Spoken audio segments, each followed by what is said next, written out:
Well, good morning, everyone. Welcome to the Couples Academy show. My name is Hassani. I'm Danielle. And we are here for another great episode. We've been talking since yesterday on weaponized incompetence and are excited to be continuing that conversation today.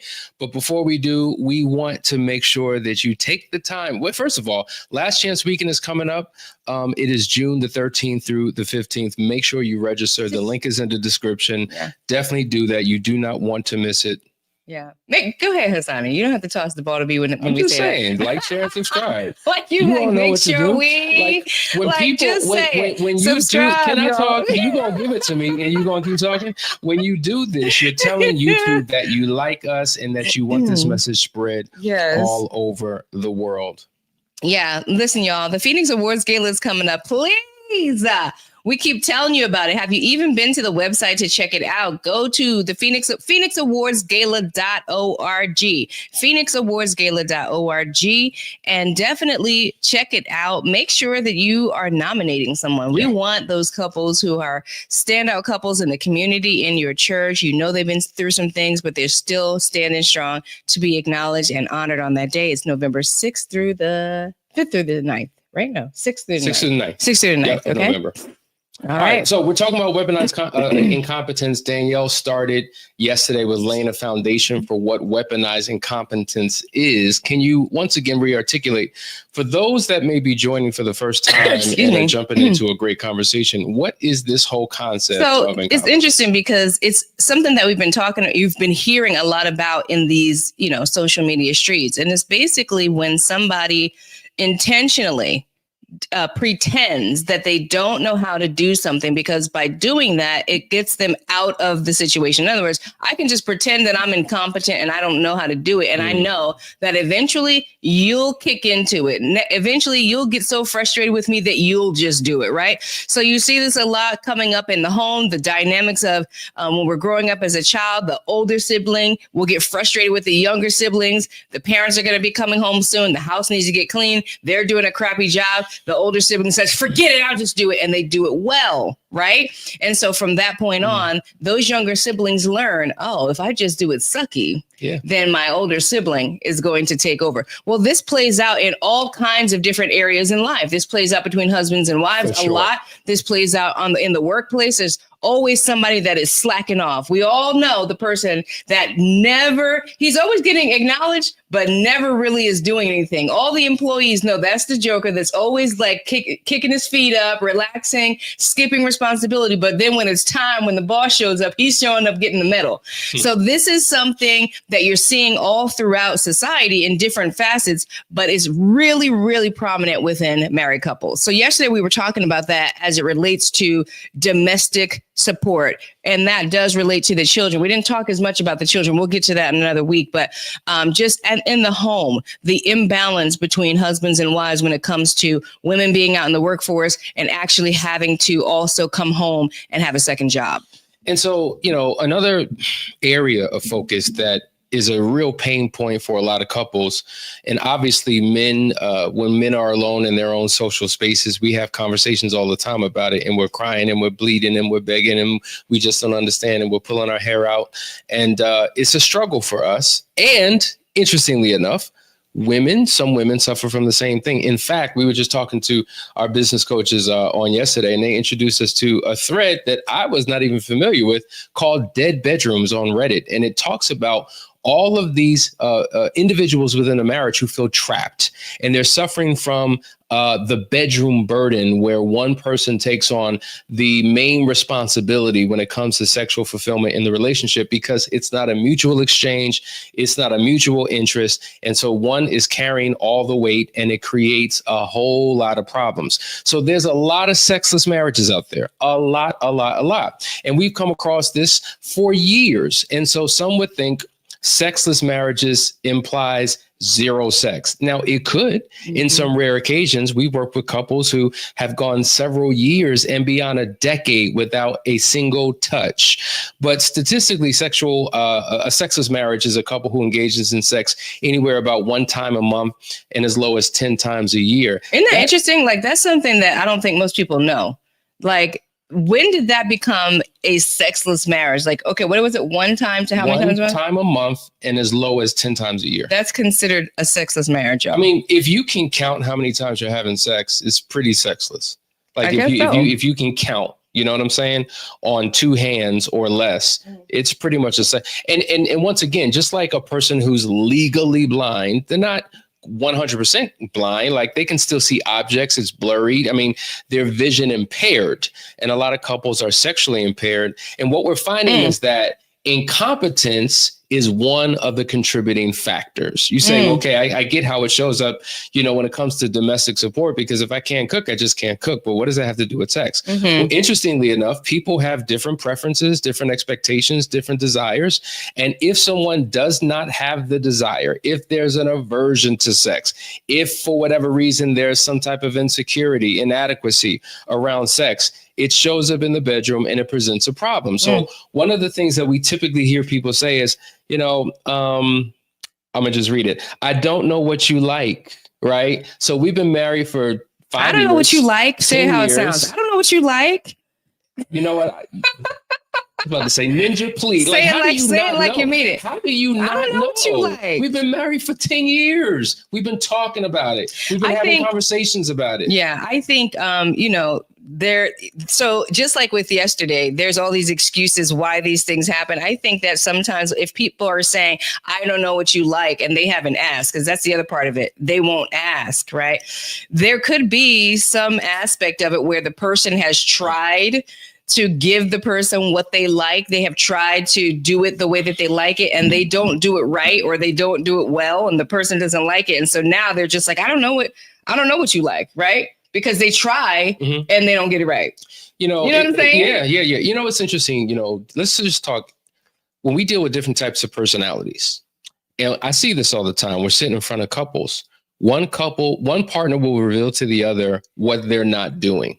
And they're motivated. And they're like, cool, I'm not doing that.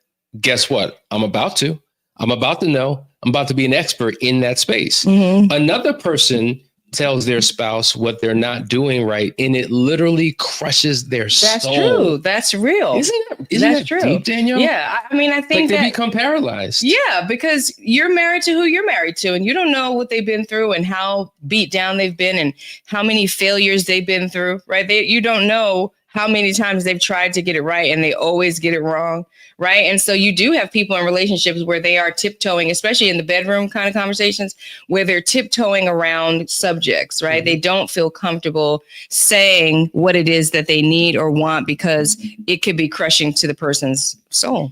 Yeah. And so this whole idea of I don't know what you like, really, it's an excuse, right? It's just like try. Try for me is a curse word. Like it's very non-committal. Like I'll try.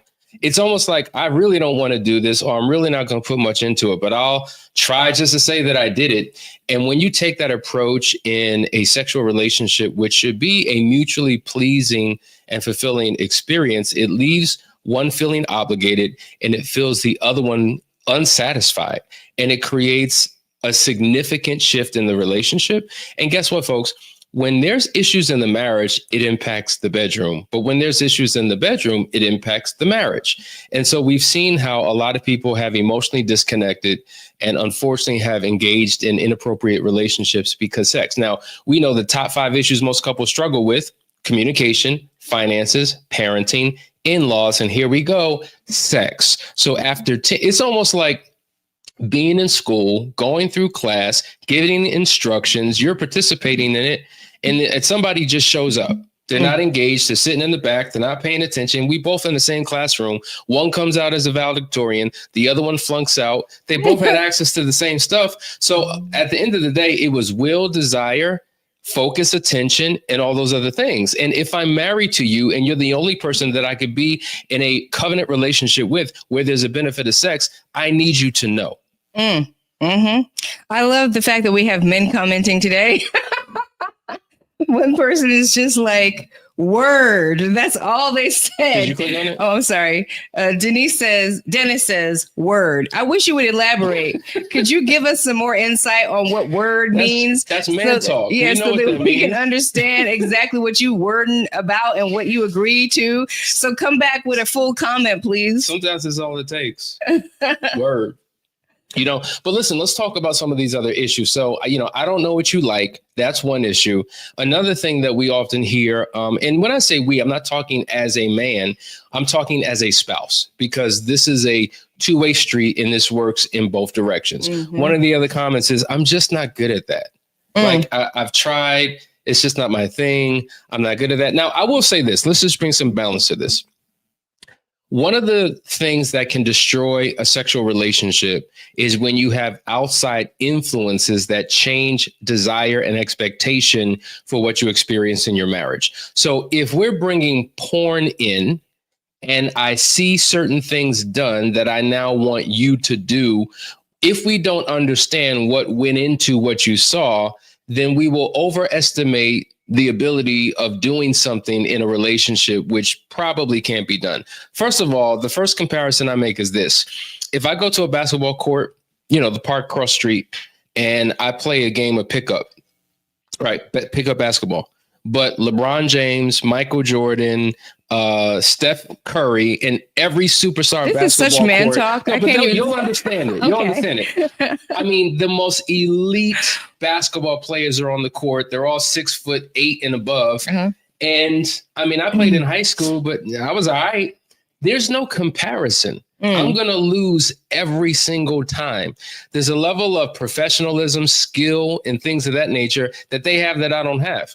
Likewise, when you're seeing pornography, you're dealing with people who are in the sex industry. Okay. They've spent their life or career, if you will, becoming professionals and gaining skills and doing things that are not normal or common in a normal sexual relationship. And so when you bring in such a high expectation into your marriage, into your bedroom, it can cause problems. And so we have to be clear that we have to learn how to protect the marriage. That's number one. All right. So we don't want to do that because it can create self-esteem issues and then comparison issues. And then, I don't want to even show up in the bedroom because I know what you're judging me against. I know the metric that you're measuring me against. That's a problem. But separate from that, it becomes an excuse if the only thing you say is, I'm just not good at that. Mm-hmm. Well, sex is a skill that you can increase and improve over time, just like communication, anything else. Yeah. So why not put the work in? What's interesting? As I'm listening to you, my eyes started to glaze over and I checked out when you started talking about sports. And then I said to myself, oh, wow. My lack of interest in sports is another version of weaponized incompetence because but when you started talking about the porn, I was back in. So, I mean, it's just that like a lot of what you're saying, people bringing in comparisons, right? That's a huge thing, right? If you're looking at, first of all, it doesn't even take pornography. It doesn't take pornography for there to be comparisons going on, right? Comparisons can happen in the man cave, right? For sure. Where men are talking about this, that, and the third. Comparisons can happen when you're just hearing conversations about other people's sex life, and now you're comparing it, and now you're looking at your situation.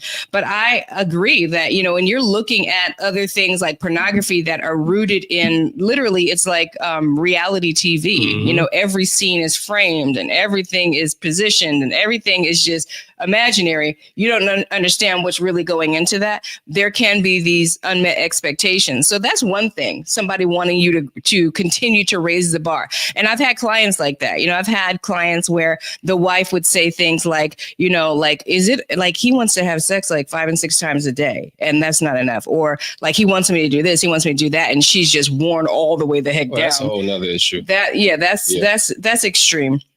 But I love the comment that Kia here is making. She's made quite a few, so I'm going to go ahead and give her the floor. And she says, marriage changes over time. You have to be willing to hear your partner's heart and also ask for what you need without being mean or critical. It says, if there are issues, this is why it's important to go to a therapist immediately when the problems arise. I also think that some spouses want to introduce sexual aspects into the relationship that the other partner may not be comfortable participating in. Last comment. And it says, if your partner wants to try something sexual that the other person feels uncomfortable with, then you have to make sure that you ask them for things that make them feel seen and loved. I agree with that 100%. 100%. She got a lot to say, but that's all you getting today. No, but she's right. All those points are valid. 100%. I think that, as with everything, because we're talking about this weaponized incompetence, right? This idea that I'm intentionally doing this to you. And, when it comes to asking for the support that you need, right? Or asking for what you need, even in the bedroom, it's all about how you say it. It's all about how you say it and the way in which you position it. Because I think a lot of times people come to their spouses in frustration, because they're frustrated. It's the same thing with any other incompetence that a spouse has. They're frustrated. And so it shows up as frustration. It shows up negatively and as obligation. And that's a turnoff. So, yeah, just get rid of that comment on the screen. But I want to get back to the nature of the conversation, because when you're dealing with sex, it's easy to you're dealing with any topic. You can spiral off into so many different areas, but we're talking about intentional incompetency, where I'm going to fake like I don't know, or I really don't know, and it's by choice. I don't want to know. I don't want to improve. I don't want to get better. And that is where the problem lies. Like, I think one of the sexiest qualities about a person is their commitment to personal growth and development, because you're always going to get someone better, right? For sure. Who you were when you said I do it pales in comparison to who you become over time when you're committed to that. And there's something to be said about that, because the fact that you're married and like, we got to be together for the rest of our lives. Right. Like, that's our heart. You know what I'm saying? This is not a starter marriage, right? And so, so with that, the self-development part of it means that I get to become a new person, and I get a new person out of my spouse the more that he learns and develops. If he's still struggling and doing the same things or can't do the same things that he couldn't do 20 years ago, that means that there's no development going on. Exactly. And vice versa. So that development piece is sexy, because now you got a new person. That person brought on a new skill, a new talent, is doing new things. Like, that is sexy. It is.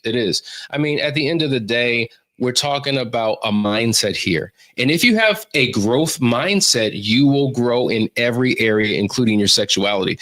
But there's so many, Danielle, I can't tell you. Oh, okay. Go ahead. Go ahead. Because Dennis didn't come back with a comment. I'm just saying, there's so many people who have such a limited belief about oneself. They live a life of self-deprecation, self-cancellation, self-denial. They convince themselves about what they can't do, what they can't be, what they can't have. And that mindset impacts every area of your life, particularly in a relationship. And the challenge is, if I'm growth-minded, but I'm married to somebody who has a limited mindset, we're in for trouble, particularly in the bedroom. I see that a lot. Yeah, that I hear that complaint a lot. Feeling like they're married to somebody that does not have a growth mindset. Now, before I go to Mr. Dennis's comment, I do want to make an invitation to everybody who's listening, everyone under the sound of my voice, please come on here. And we want to know, what is your experience with this weaponized incompetence in the bedroom? Okay, so come with those comments. Be specific to what we are talking about so that we can deal with that. Okay, so let me go to Dennis, because he got a lot to say all of a sudden. Hold on. He says, okay, people are now competing with pornography.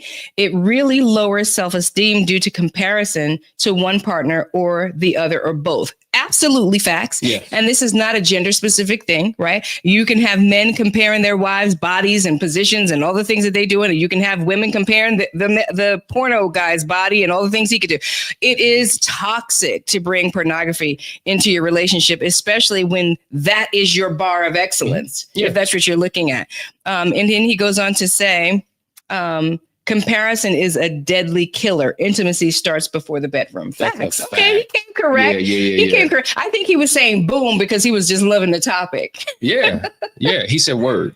Oh, by the way, right. It was word. But yeah, I mean, these are the problems. These are the situations. And at the end of the day, since we're talking about porn, if you introduce that into the bedroom, it reinforces incompetency, because at the end of the day, it's not even about me trying to fake it. I can't do that. So why are we bringing that in here? I can't do right. Exactly. You see what I'm saying? Yes. I'm not going to look like that. Okay. I'm not going to be like that. Yeah. It's unfair. And the one thing about pornography is perfect. Everyone's beautiful. Everyone has a great body. Everybody has stamina that can go on for unless you like the other kind of porn. and hours and hours and hours. Because there's lots of porn. Some folks with jacked up bodies. Everybody look crazy and wrong. I mean, it's a fetish of all kinds. But guess what? Porn represents the alternative other. It is someone you're looking at that is different than me. That's true. It is something you're comparing me against that is not what we have. Right. And that creates the problem and reinforces incompetence. But let's go to another area, another focus within incompetence that's a problem, particularly for men. Okay, so I need the men to come strong and I need the women to hear it. You need some backup. Listen, at the end of the day, a lot of the issues in relationships we're responsible for. We take ownership of it. We have to become better. But in this space, there's been a lot of complaints from men. So I need the women to listen up. And here's not the number one, but one of the top complaints. The fact that their wives do not initiate. The lack of initiation is a lack of interest. It's a low level energy that you bring to the bedroom. And it's almost like, fine, let's do it. Okay, let's go. It becomes duty. It becomes obligation. And listen, at the end of the day, if I'm having a transactional sexual experience with a stranger, I could care less about them. I could care less because I'm doing the wrong thing with the wrong person for the wrong motive. But if I'm in a committed relationship with a life partner, I don't want her showing up feeling obligated, resistant, disagreeable, just a bump on a log, no energy, because now her body feels like a vessel of masturbation. There's no mutual exchange. And so men desire for wives to initiate. Now, the way you initiate is different than us, but we want to know that you want us. See, every man wants to be wanted. Every man needs to feel needed. Every man desires to be desired. And oftentimes after I do, the desirability that wives has for their husbands plummets significantly, according to the book Mating in Captivity. But men's desire remains the same. So this is what happens. We enter in like this and boom, this is what happens. Now there's a huge desire gap. And so no justification ever. Right. But that's the reality. A lot of men then say, well, golly, am I attractive? Does anybody desire me? Do I still have it? I just want somebody to love me or want me or desire. And so unfortunately, because they don't manage that well, oftentimes they'll venture off and find somebody who will desire them, even if it's for the wrong purpose, wrong meeting with the wrong foundation. But that whole initiation thing, Danielle, that's a big deal. Clearly, it's a big deal to you because you sounded. Danielle, you had so much passion yesterday speaking for these women. So now I'm going to come up in here all numb and speaking for the men because I know what it is. Listen, you guys, we keep it real 100. But no, it's definitely very, very important for both of us to feel needed and desired. It's a big deal. And so it's really going back to ground zero, articulating how you need to show up and saying it in a way that is meaningful, that is not judgmental and hurtful, that really will encourage people to do more and show up in a better way. And then also, I think maybe conversations need to be had, because I think maybe sometimes men feel as though they're not wanted because they're also expecting it to show up in the way that they show up, right? You just said it doesn't have to show up the way that they show up, right? But maybe it's looking different. And that's another conversation that has to happen is, how do I show up when I'm desiring you or when I'm not desiring you, or what does it look like? Well, we know how you show up when you don't desire. Well, it's different. It's different for different people. Like I'll give you an example. Like in one of my moving forward classes, we talked about this, that there are some women that are very A-type, structured, leadership type people. And they really struggle with intimacy and like showing sensitivity. It's a barrier, something that they need to grow through, but it's like a fight, an internal fight. And so as much as they want to be, soft and pink, right? There's some resistance, this internal resistance within them that won't let them put their guard down. So it's almost like being pursued is easier for them than to actually initiate, because the pursuit of them somehow makes it okay for them to let their guard down. But for them to pursue, and I'm not saying that this is right. I mean, it's just education for people to understand that this is a thing where women really struggle to be soft and pink because they've maybe had to be strong and always leading and whatever the case. If y'all understand that, and if there's some people out here who can say amen in that corner, let me know. But I've heard that a lot. And I think that's why those conversations need to be had, because I mean, oftentimes men feel like they're not wanted, they're not needed, and a woman wants and a woman needs, right? We all have different needs at different times. It might not be showing up exactly how it needs to be showing up. And if you don't take yourself so seriously, that's the other thing. Like if you just don't take yourself so seriously in the bedroom and be willing to try some things and make some mistakes and it not be perfect and it not look like the Porto, then I think you could get somewhere, you know? Well, let me speak to this. That's a good point you made about a woman who's like an A-type personality and not soft and pink. And I think society has created a prototype, as if there's only one prototype for woman or femininity, and it's soft and pink. Much like there's one prototype for a man and it's a high level of masculinity, whatever that looks like.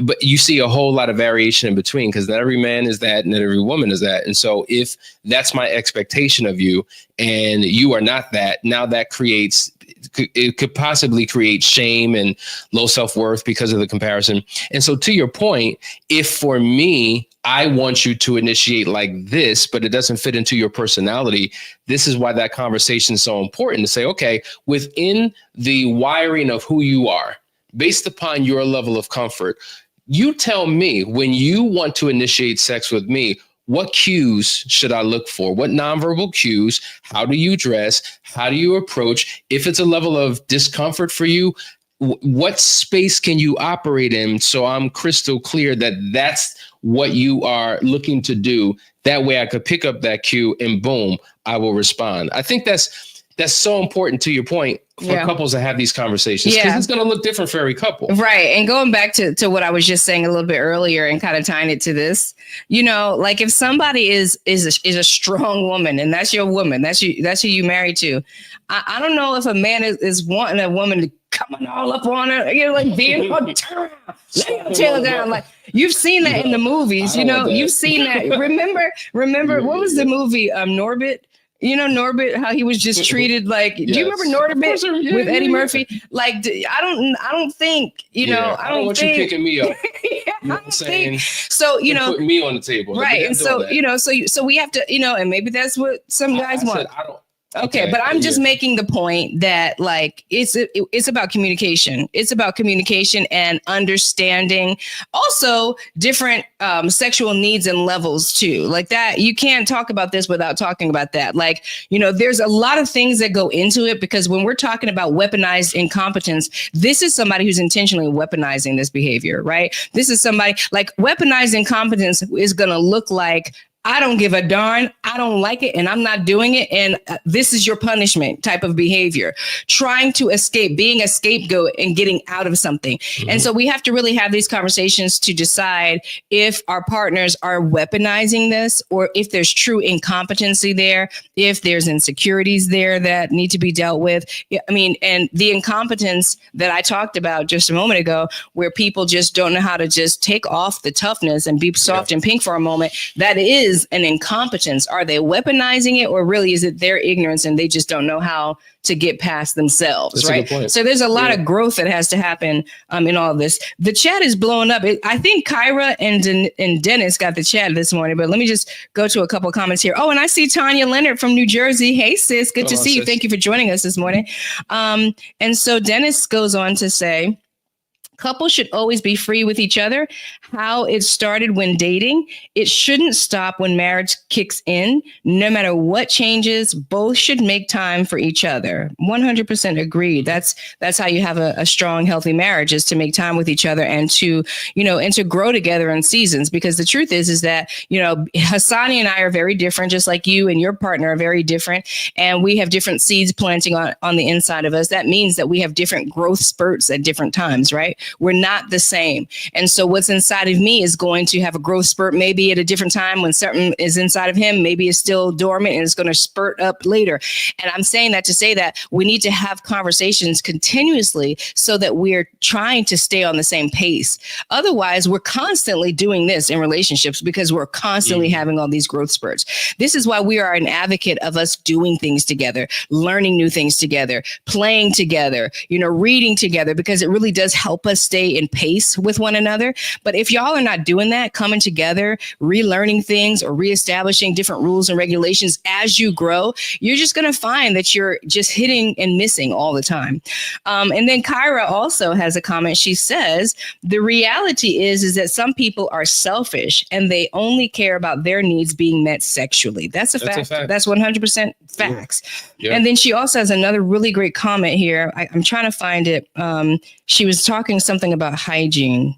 And that's another really sensitive subject as well. I can't find it, but to paraphrase it, she was just basically saying that, another thing is that people don't know how to approach hygiene as a subject with their spouses, right? And I have heard this as well. Just sometimes people's partners, they don't believe in showers, literally. You know what I mean? They want to get into bed after a long day. They haven't taken a shower and they want to get it in. And it's I know you're making the frown, but this is real. Oh, yeah. And it's a hard topic to address. It's like I have to give my body to somebody who doesn't understand the importance of hygiene and how that will affect pH balance and cause all kinds of other things after the fact. So it's a lot of communication that needs to happen, because that also, to me, is weaponized incompetence in the bedroom, just on the other side. It's not like I'm not trying to give it to you. I want to give it to you, but I don't want to do what is necessary to make sure that you're taken care of, that you feel safe, that your body stays healthy. It should be a mutual benefit. It shouldn't feel sacrificial for any one of you. So I agree with that point. There's a couple more points regarding this incompetency. This next one is a big one that causes problems because, we talk about pillow talk, right? The importance of, having intimate conversation prior to, during, and subsequent to the actual intimacy. Now, in terms of the aftermath, the conversations that you have after you've been intimate, this can also be a very sensitive and touchy space because oftentimes a spouse will avoid feedback, right? So maybe not immediately after, but sometimes if you're having like your work day and you're having a conversation and you're talking about what happened and what went right, what went wrong, sometimes a person could be avoidant of that conversation and just automatically responds with, you'll never be satisfied. Nothing I ever do will ever work. And while one is saying, hey, maybe this is what we can do to improve, how we can make things better, how we can increase our intimacy, the other one is completely resistant and shuts down. And so there is no room for growth or improvement, which is a sign of weaponized incompetency. Listen, you don't like it. It's not my need. I'm good. It is what it is. So it just remains a pain point in that relationship. And then the last piece, because I know we can go on for hours and hours and hours with this topic. The last area of incompetence is when you're turning sex into a chore, right? So once again, we were talking about duty sex a little bit earlier, but it's a first of all, it's how can I say this? It's miserable for both. It's miserable for both. The one who desires it and their spouse shows up like it's a duty is miserable for that person. But it's miserable for the person who always feels like I have to lay my body at the altar of sacrifice to please and accommodate you, though I don't want it, though I don't get anything out of it, though it's not satisfying. And so this is why these conversations have to happen. These work days that we keep talking about, where you have courageous conversations to dive into the depths of it. And if you struggle to have these conversations, that's why you come to us at Couples Academy, so that we can help facilitate these conversations. Nobody says work. Take this while you. Okay. Nobody says work day. There's so many comments in there, by the way. Nobody says that work day can't be work on your sex life day. I mean, that should be on your pie chart that you learn how to set up when you work with us. Everybody knows all the issues that they're supposed to be working on, and sex, if that's an issue, it should definitely be one of those. What was the last point again that you took the notes and I forgot the last point? The last point was lack of. Well, we talked about lack of initiation. The last point was turning sex into a chore. Turning sex into a chore. And so the issue, this is big. This is big. So Every wife has been guilty as charged with that, because at certain phases of life, it has felt completely like a chore. And I think this conversation kind of holds hands with some of what we talked about yesterday with that domestic support piece, right? There are seasons in life where you just don't have the time, you just don't have the energy, and it does feel like a chore. And I tell wives, I try to speak life into them in this area that, sometimes you need a moment to get your head right, to go in the shower, talk to yourself, because your spouse needs you, regardless of how run down you are and all of that, your spouse needs you. And so you have to make time for that, but it won't be like that always, right? Yeah. There will be seasons where it doesn't feel like a heavy burden. It doesn't feel like you're a sacrifice. And then the other part of that is that, if it feels like a sacrifice because it's not good, that's a part too. That's a season too. When a couple comes together, whether you did it right, you never had sex before you got married, or whether you were in them streets before you got married, doesn't matter. If you're with your spouse, you now have to learn your spouse's body. You need to learn what makes them tick and what ticks them off, right? And so there's seasons and cycles that you go through with this where you can develop your skills, mutually, so that you're now pleasing each other, so that even when it feels laborious to a wife because it's just one more thing on her to-do list, at least it's pleasurable until your to-do list weans down and there's more time for your relationship, like in the beginning. Excellent points. Excellent point. Listen, I hope that you're getting something from this conversation. I see the chat is blowing up and everybody has a comment and everybody has something to contribute. But what are you receiving? What can you bring back into your bedroom? What can you bring back into a conversation with your spouse that will elevate your sexual experience? So we're talking about not just sex today. We're talking about incompetency across a broad spectrum of areas within a marriage. And if you truly want to make things better, these are the things that you have to improve in. But if you're on that struggle and you just don't know how to do it on your own, this is why you reach out to Couples Academy, because for those of you who do not know, we're more than just podcasters. We actually have a private practice, and we work with couples all over the world, providing them with guidance and insight to help them find personal healing and marital restoration. So listen, I hope you enjoyed the show. We're going to end out just sharing some of our services with you. And until then, we'll see you tomorrow for another great episode. Take care.